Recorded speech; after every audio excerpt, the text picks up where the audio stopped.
ओम भास्कराय नमः। हरे कृष्ण। ज्येष्ठ मास की आरंभिक कथा ने जहाँ श्रद्धा की लौ जलाई थी, वहीं आज हम उस लौ को स्थिर करते हुए जीवन के ताप में धर्म की छाया ढूंढने चल पड़े हैं। ये मास केवल प्यास बुझाने का नहीं, किसी और की प्यास समझकर जल देने का महीना है। हर दिन हमें एक नई कथा के रूप में एक नया दर्पण देता है, जिसमें हम अपने कर्मों, भावनाओं और लक्ष्यों को स्पष्ट देख सकते हैं। श्रोताओं, आज का दिन पुनः हम सभी से तप का आग्रह करता है और कथा के माध्यम से हमें ये सिखाने आता है कि जीवन केवल उत्सव नहीं, उत्तरदायित्व भी है। कथा से पहले हम सभी एक बार फिर से विनम्रता पूर्वक भगवान श्री कृष्ण और सूर्य नारायण की शरण में झुकते हैं। अगर कहीं त्रुटि हो तो वे कृपा करें, अगर कहीं भावनाएं कम पड़ जाएं तो वे उसे भी स्वीकार करें, क्योंकि वे ही हैं जो शब्दों के पार भावना को जानते हैं।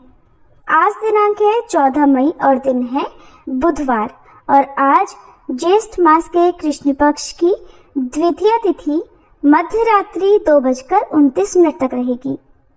आज अनुराधा नक्षत्र सुबह 11:47 तक और बाद में ज्येष्ठ नक्षत्र प्रारंभ हो जाएगा। इसके अलावा परेघ योग सुबह 6:34 तक रहेगा और बाद में शिव योग पूरा दिन रहने वाला है।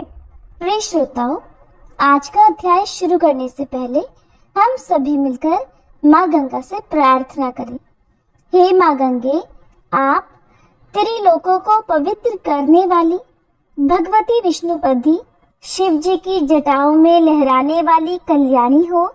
आपकी एक बूंद से पापों का नाश होता है। आपके दर्शन मात्र से जन्म जन्मांतर के दोष मिट जाते हैं। हे माँ गंगे, हम सबके जीवन में जो भी दुख, पाप, कष्ट, रोग, दरिद्रता और क्लेश हैं, कृपा कर अपनी निर्मल धारा से उन्हें बहा दो। हमारे हृदय को शुद्ध करो, विचारों को पावन बनाओ और मोक्ष की राह दिखाओ। हे गंगे माँ, आपकी शरण में आकर हम सभी आपसे करुणा की याचना करते हैं।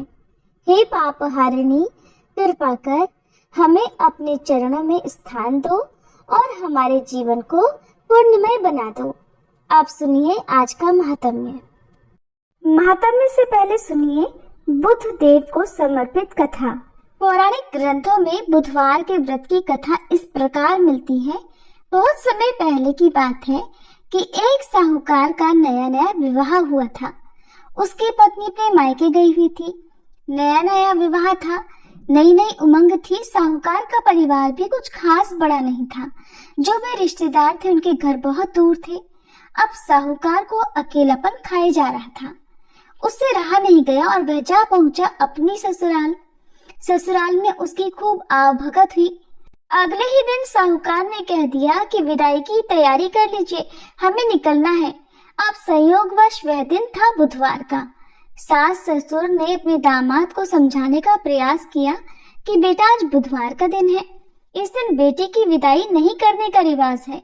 बेटी की विदाई तो क्या, किसी भी शुभ कार्य के लिए यात्रा पर जाना बुधवार के दिन शुभ नहीं माना जाता। लेकिन साहूकार नहीं माना और कहा, मैं इन सब बातों को नहीं मानता, आप हमें जाने का आशीर्वाद दीजिए।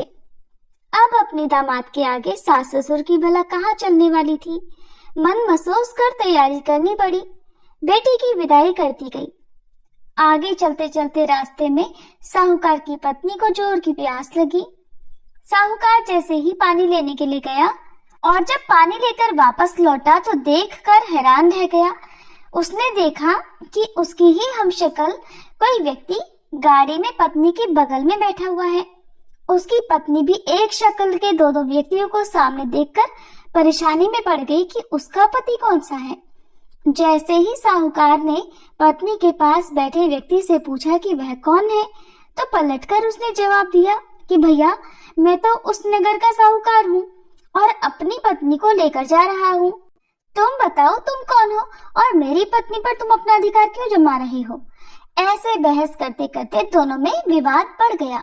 विवाद को देखते हुए राज्य के सिपाही वहां पहुंचे और साहूकार को पकड़ लिया। अब सिपाही भी चक्कर में पड़ गए कि दोनों की शक्ल सूरत तो एक समान है। उन्होंने साहूकार की पत्नी से ही पूछा कि बताओ इसमें से तुम्हारा पति कौन सा है। अब बेचारी भला वह क्या जवाब देती। तब साहूकार ने हाथ जोड़ लिए और भगवान से विनती की कि हे भगवान, ये आपकी क्या माया है। तभी आकाशवाणी हुई कि मूर्ख, याद कर, कुछ समय पहले तूने ही तो अपने सास ससुर की आज्ञा न मानकर भगवान बुद्ध का अपमान किया और बुधवार के दिन तू अपनी पत्नी को लेकर चल पड़ा, जबकि तुझे इस दिन नहीं जाना चाहिए था। यह स्वयं बुद्धदेव है जो तुम्हें सबक सिखाने के लिए तुम्हारे वेश में है। तब साहूकार ने सच्चे मन से क्षमा मांगी और भविष्य में कभी ऐसा न करने का वचन भी दिया और बुधवार को नियम पूर्वक व्रत पालन करने का संकल्प लिया। तब जाकर साहूकार के रूप में प्रकट हुए बुद्ध देवता अंतर्ध्यान हो गए और साहूकार अपनी पत्नी को लेकर घर जा सका। इस घटना के बाद साहूकार और उसकी पत्नी दोनों नियमित रूप से बुधवार का व्रत पालन करने लगे।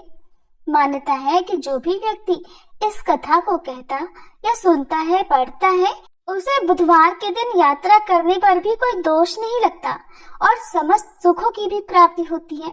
बुध ग्रह की शांति और सर्व सुख के इच्छुक स्त्री पुरुष बुधवार के दिन इस व्रत को कर सकते हैं।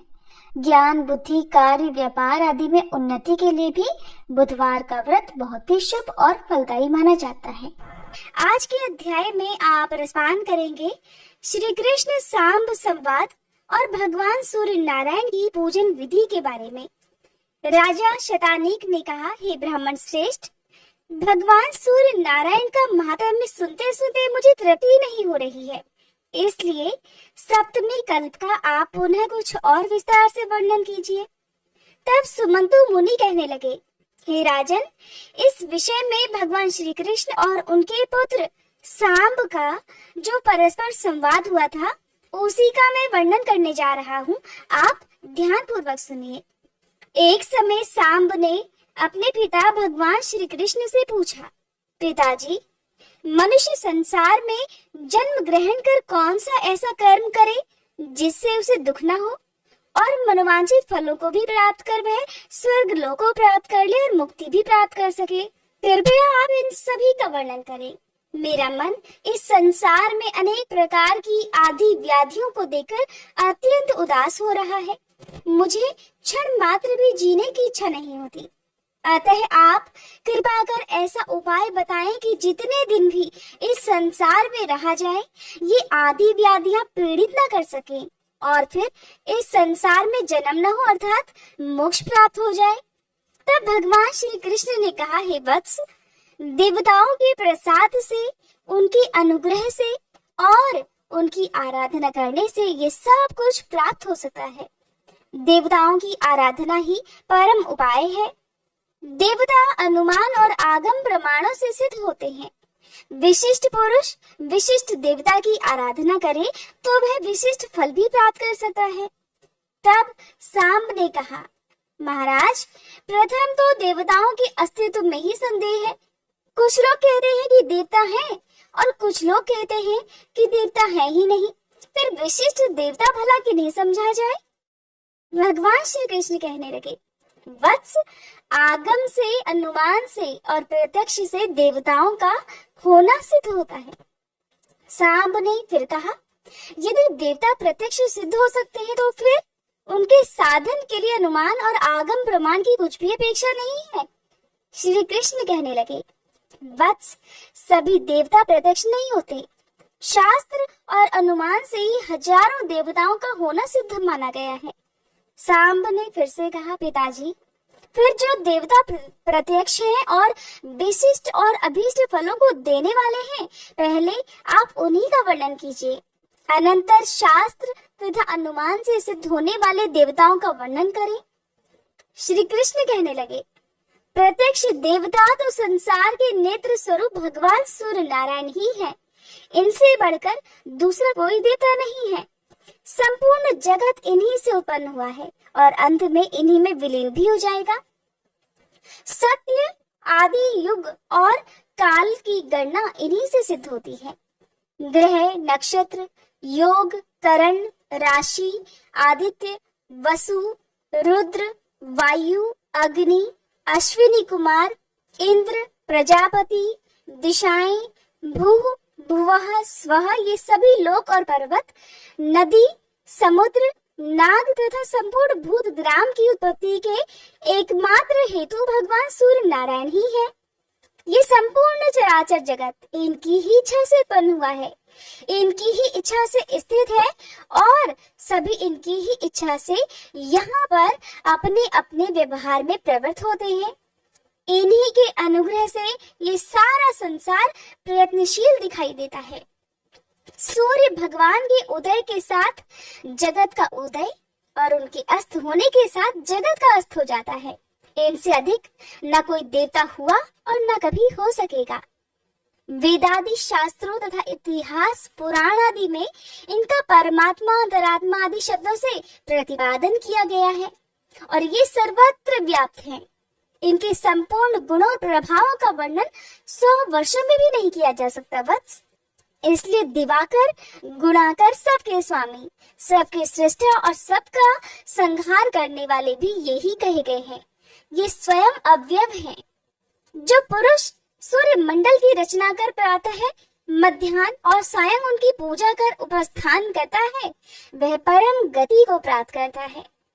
फिर जो प्रत्यक्ष सूर्य नारायण का भक्ति पूर्वक पूजन करता है, उसके लिए कौन सा पदार्थ दुर्लभ है और जो अपनी अंतरात्मा में ही मंडलस्थ भगवान सूर्य को अपनी बुद्धि द्वारा निश्चित कर लेता हो तथा ऐसा समझ कर वह इनका ध्यान पूर्वक पूजन, हवन और जप करता है, वह सभी कामनाओं को प्राप्त कर लेता है और अंत में इनके लोक को प्राप्त होता है।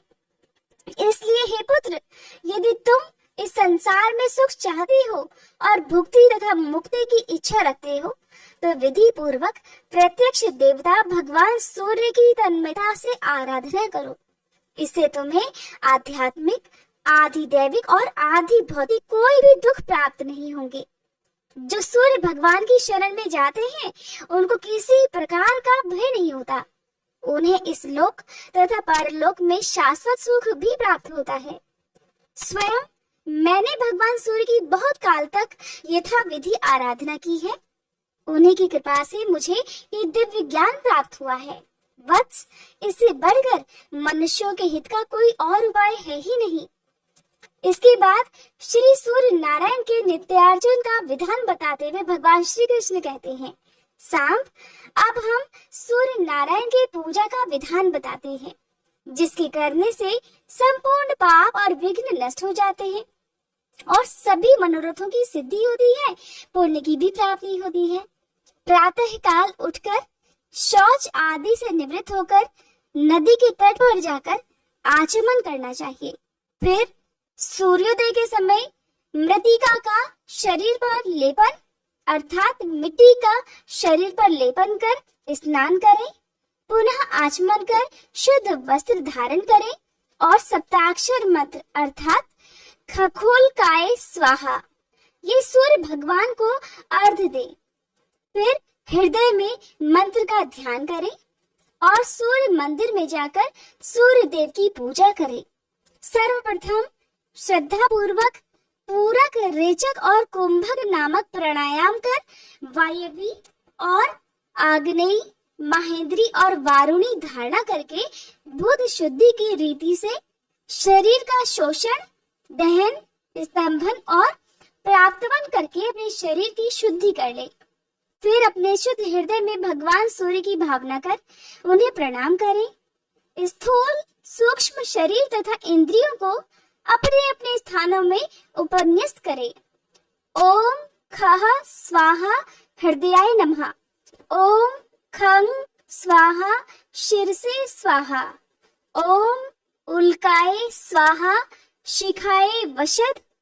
ओम याय स्वाहा कवचाय हम। ओम स्वां स्वाहा।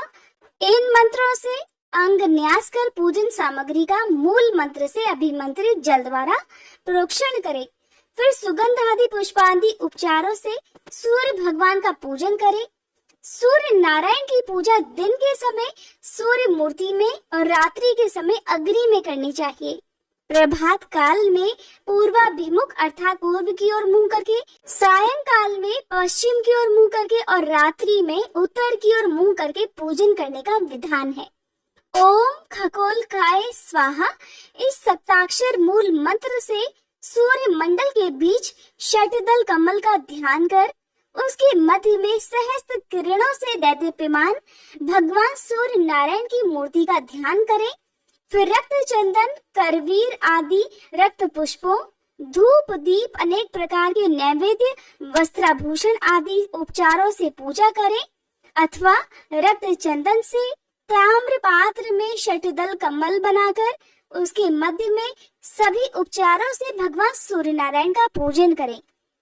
छहों दलों में षडंग पूजन कर उत्तर आदि दिशाओं में सोम आदि 8 ग्रहों का अर्चन करें और फिर अष्ट दिक्पालों तथा उनकी आयुधों का भी सभी दिशाओं में पूजन करें। नाम की आदि में प्रणव लगाकर अर्थात ओम लगाकर नाम को चतुर्थी विभक्ति युक्त करके अंत में नमः कहे, जैसे ओम सोमाय नमः इत्यादि। इस प्रकार नाम मंत्रों से सबका पूजन करें। फिर व्योम मुद्रा, रवि मुद्रा, पद्म मुद्रा, महाश्वेत मुद्रा और अस्त्र मुद्रा दिखाएं। ये 5 मुद्राएं पूजा, जप, ध्यान, अर्घ आदि के समय दिखानी चाहिए। इस प्रकार 1 वर्ष तक भक्ति पूर्वक तन्मयता के साथ भगवान सूर्य नारायण का पूजन करने से अभीष्ट मनोरथों की प्राप्ति होती है और बाद में मुक्ति भी मिल जाती है। इस विधि से पूजन करने पर रोगी रोग से मुक्त हो जाता है, धनहीन धन प्राप्त कर लेता है, राज्य भ्रष्ट को राज्य मिल जाता है, पुत्रहीन को पुत्र प्राप्त होता है और सूर्य नारायण का पूजन करने वाला पुरुष प्रज्ञा, मेधा तथा सभी समृद्धियों से संपन्न होता हुआ चिरंजीवी हो जाता है। इस विधि से पूजन करने पर कन्याओं को उत्तम वर की, कुरूपा स्त्री को उत्तम सौभाग्य की तथा विद्यार्थी को सद्विद्या की प्राप्ति होती है। ऐसा सूर्य भगवान ने स्वयं अपने मुख से कहा है। इस प्रकार सूर्य भगवान का पूजन करने से धन, धान्य, संतान, पशु आदि की नित्य अभिवृद्धि होती है। मनुष्य निष्काम हो जाता है और अंत में उसे सद्गति प्राप्त होती है। हरे कृष्णा। आज के अध्याय में बस इतना ही। अब सुनिए श्री सूर्य चालीसा पाठ। श्री रवि हरत हो घोरतम, अगणित किरण पसारी, वंदन करूं तब चरणन में, अर्घ देऊं जलधारी। सकल सृष्टि के स्वामी हो, सचराचर के नाथ, निस्दिन होत तुमसे ही, होवत संध्या प्रभात। जय भगवान सूर्य तमहारी, जय खगेश दिन कर शुभकारी। तुम हो सृष्टि के नेत्र स्वरूपा, त्रिगुणधारी त्रैवेद्य स्वरूपा। तुम ही करता पालक संहारक, भुवन चतुर्दश के संचालक। सुंदर बदन चतुर्भुजधारी, रश्मि रथी तुम गगन विहारी।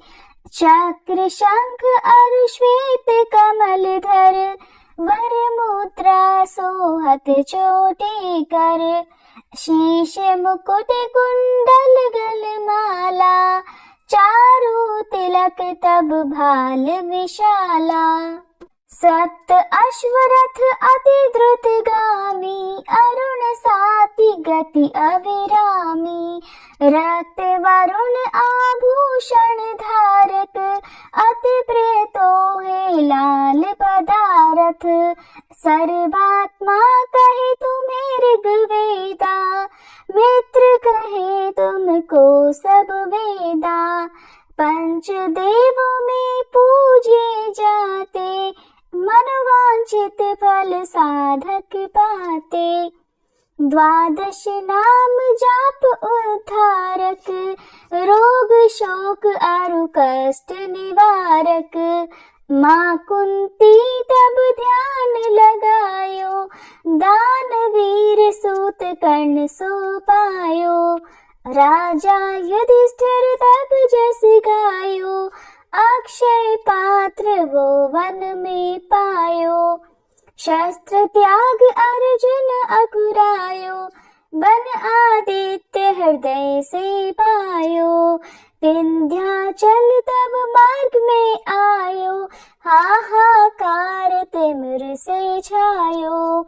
मुनि अगस्त गिरि गर्भ मिटायो, निज तप बल से विंध्य नवायो। मुनि अगस्त तब महिमा गाई, सुमिर भये विजयी रघुराई। तो हे विरोग मधुर फल जाना, मुख में ली नहीं तो हे हनुमाना। तब नंदन शनि देव कहावे, पवन के सूत शनि तीर मिटावे। यज्ञ व्रत स्तुति तुम्हारी कीन्ही, भेंट शुक्ल यजुर्वेद की दीन्ही। सूर्यमुखी खरिधर तब रूपा, कृष्ण सुदर्शन भानु स्वरूपा। नमन तो है ओंकार स्वरूपा, नमन आत्मा अरुकाल स्वरूपा। दिग दिगंत तब तेज प्रकाशे, उज्ज्वल रूप तुम्ही आकाशे। दश दिग्पाल करत तब सुमिरन, अंजलि नित्य करत है अर्पण। त्रिविध ताप हरता तुम भगवन, ज्ञान ज्योति करता तुम भगवन। सफल बनावे तब आराधन, गायत्री जप सरल है साधन। संध्या त्रिकाल करत जो कोई, पावे कृपा सदा तब होही। चित शांति सूर्यास्तक देव, व्याधि अपाधि सब हर लेवे। अष्टदल कमल यंत्र शुभकारी, पूजा उपासना तब सुखकारी। माघ मास शुद्ध सप्तमी पावन, आरंभ हो तब शुभ व्रत पालन। भानु सप्तमी मंगलकारी, भक्ति दायनि दोषणहारी। रविवासर जो तुमको ध्यावे, पुत्रादिक सुख वैभव पावे। पाप रूपी पर्वत के विनाशी, व्रज रूप तुम हो अविनाशी। राहु आन तब ग्रास बनावे, ग्रहण सूर्यता को लग जावे। धर्म दान तप करते हैं साधक, मिटत राहु तब पीड़ा बाधक। सूर्य देव तब कृपा कीजे, दीर्घ आयु बल बुद्धि दीजे। सूर्य उपासना कर नित ध्यावे, कुष्ठ रोग से मुक्ति पावे। दक्षिण दिशा तोरी गति जावे, दक्षिणायन वो ही कहलावे। उत्तर मार्गी तोरु रथ होवे, उत्तरायण तब वो कहलावे। मन और वचन कर्म हो पावन, संयम करता भलित आराधन। भरत दास चिंतन करत घर दिन कर तब ध्यान, रखियो कृपा इस भक्त पे तुम्हारी सूर्य भगवान। ओम जय सूर्य भगवान, जय हो दिनकर भगवान। जगत के नेत्र स्वरूपा, तुम हो त्रिगुण स्वरूपा। धरत सब ही तब ध्यान, ओम जय सूर्य भगवान। सारथी अरुण है प्रभु, तुम श्वेत कमल धारी। तुम चार भुजाधारी, अश्व है सात तुम्हारे। कोटि किरण पसारे, तुम हो देव महान। ओम जय सूर्य भगवान। ओम उषा काल में जब तुम उदयाचल आते, सब तब दर्शन पाते। फैलाते उजियारा, जागता तब जग सारा, करे सब तब गुणगान। ओम जय सूर्य भगवान। संध्या में भुवनेश्वर अस्ताचल जाते, गोधन तब घर आते। गोधूली बेला में हर घर हर आंगन में, हो तब महिमा गान। ओम जय सूर्य भगवान। देव दनुज नर नारी, ऋषि मुनिवर भजते, आदित्य हृदय जपते। स्तोत्र ये मंगलकारी, इसकी है रचना न्यारी, दे नव जीवन दान। ओम जय सूर्य भगवान। तुम हो त्रिकाल रचयिता, तुम जग के आधार, महिमा तब अपरंपार।